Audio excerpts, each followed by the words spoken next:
Hey everyone, Cairo here with another video with TCS Rockets. Today we are going to be going over the top 10 cards for Core 21. Before we get into it, be sure to click the subscribe button below and give us a like.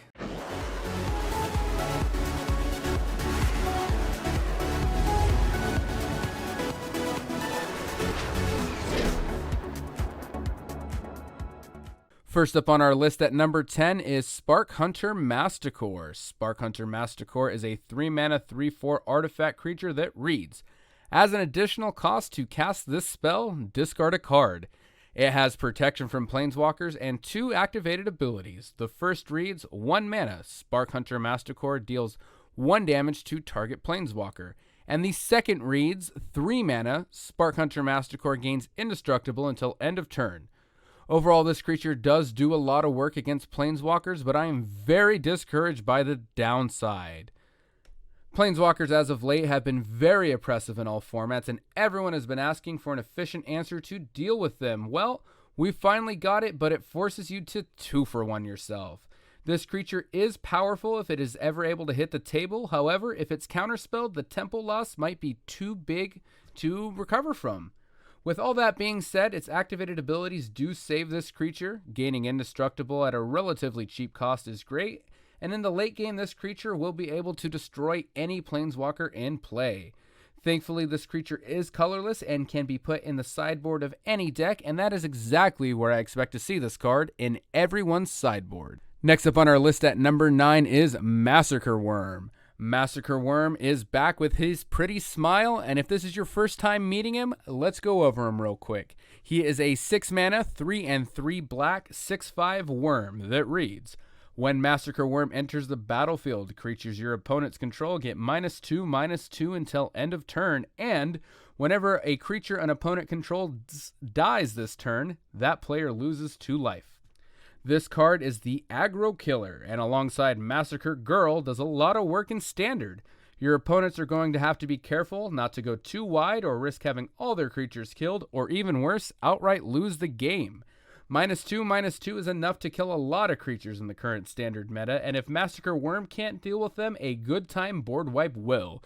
It is important to remind you that if Massacre Worm dies at the same time as your opponent's creatures, Massacre Worm's second ability will still trigger, and may result in your opponent losing the game. Overall, Massacre Worm is going to be a powerhouse in any black deck, and I highly expect to play against it in upcoming Standard. The number 8 spot on our list is gonna have to go to Baron Tellurian Archmage. Baron Tellurian Archmage is a 3-mana, 1/2 blue human wizard that reads, whenever Baron Tellurian Archmage enters the battlefield, return up to 1 target creature or planeswalker to its owner's hand, and at the beginning of your end step, if a permanent was put into your hand from the battlefield this turn, draw a card. So it looks like Baron is back, and he is better than ever. Being able to return a creature or walker your opponent controls to their hand is decent, but this guy really shines when you are bouncing your own creatures with powerful ETBs or your walkers that are low on loyalty back to your hand. I can see Baron having a home in Modern Humans. Being able to return your own Reflector Mage or Thalia's Lieutenant is a big play and goes nicely with the current Humans game plan. Also in Modern or Pioneer, I see Baron having synergy with Spellqueller and Ferry, Time Raveler. For those of you who do not know, if you exile a spell under Spellqueller and Spellqueller leaves the battlefield with Teferi in play, that spell will remain exiled forever. Not only that, Baron will be kind enough to also let you draw a card. Number 7 on our list goes to Veto, Thorn of the Dusk Rose. Veto, Thorn of the Dusk Rose is a 3-mana, 2/1 black, 1/3 vampire that reads, whenever you gain life, target opponent loses that much life, and has an activated ability that for 3/2 black, creatures you control gain lifelink until end of turn. Wow, this card is absolutely insane in the cardboard membrane for any life gain deck, period. Recently, we've had cards like Daxos and Impassioned Orator printed into Standard that makes a Soul Sisters-like build very possible.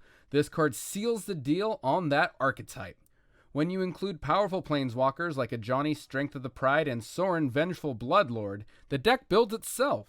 Historic also has had a resurgence in life gain based aggro decks, and this card is a very welcomed addition there as well. Aside from that, this card is a vampire that plays very well with other vampires from Ixalan block and might lead to a great tribal build in Historic.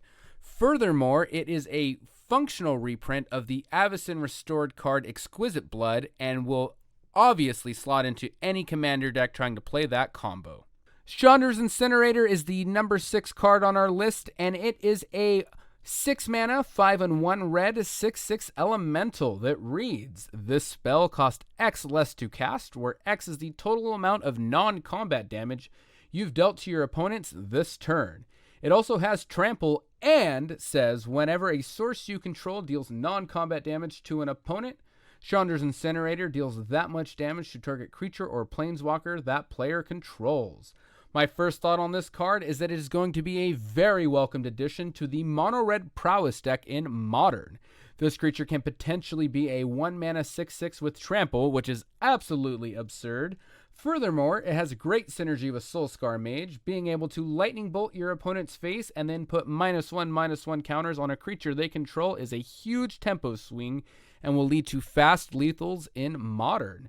It is the perfect answer to any lingering Icefang Coatl, Urza, or Teferi in Modern, and in Pioneer Arclight Phoenix decks, it'll also probably have a home.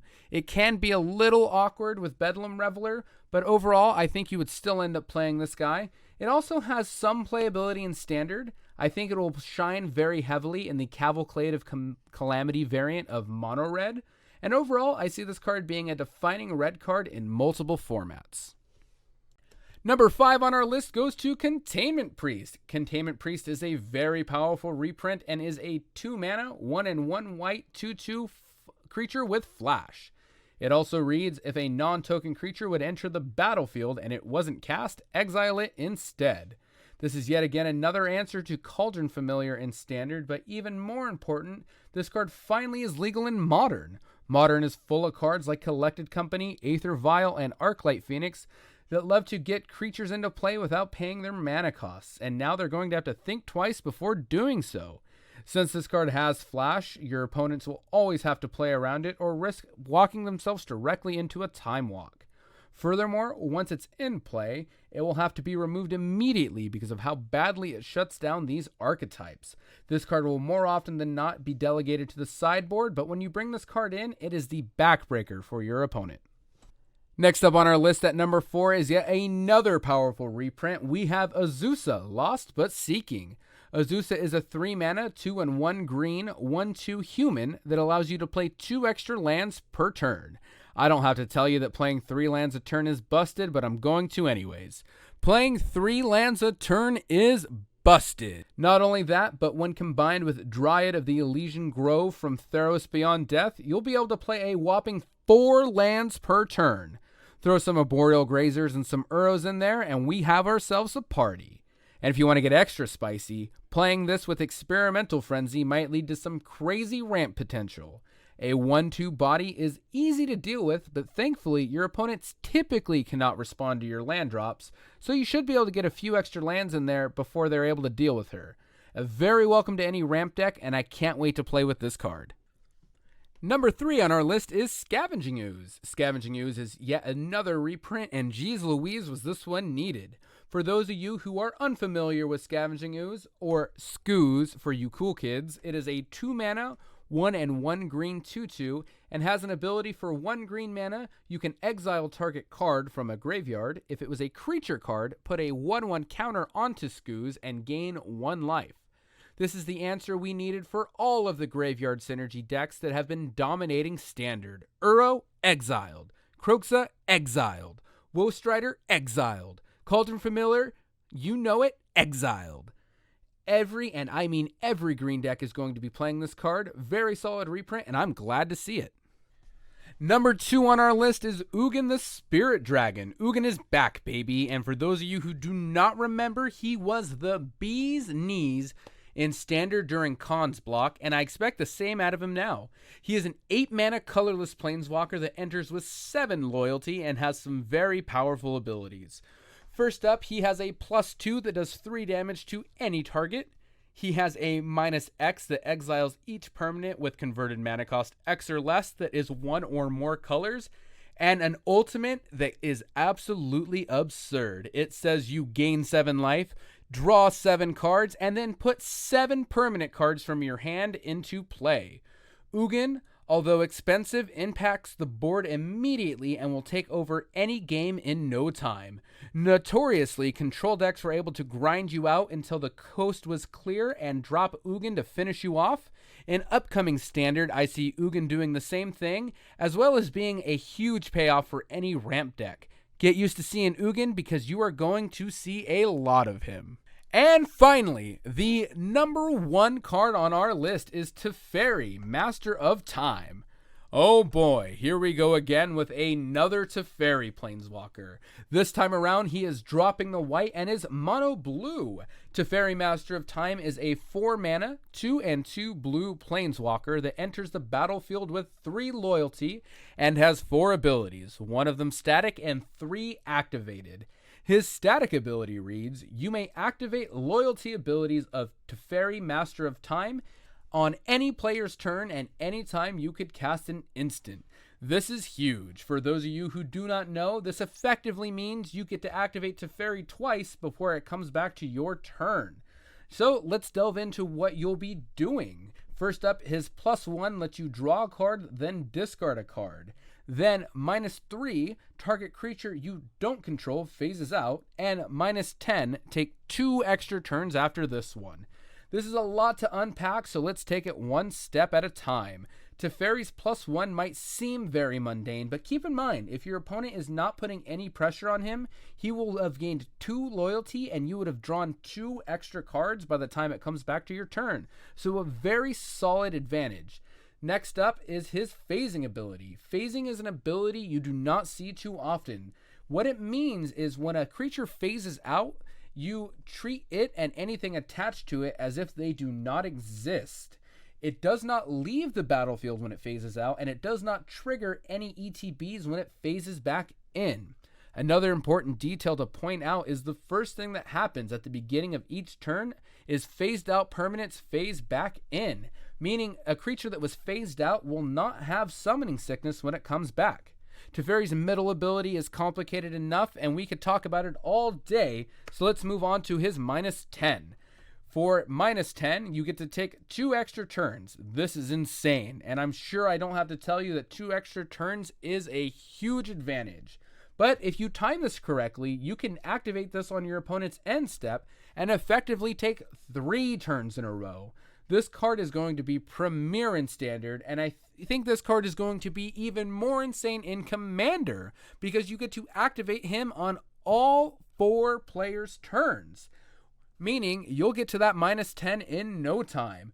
Overall, I'm calling Ferry, Master of Time, the best card in Core 21. Thank you very much for watching. If you think I missed any cards or if you have any suggestions, feel free to leave them in a comment down below. With that being said, have an awesome day and I'll see you next time. Boom, nailed it.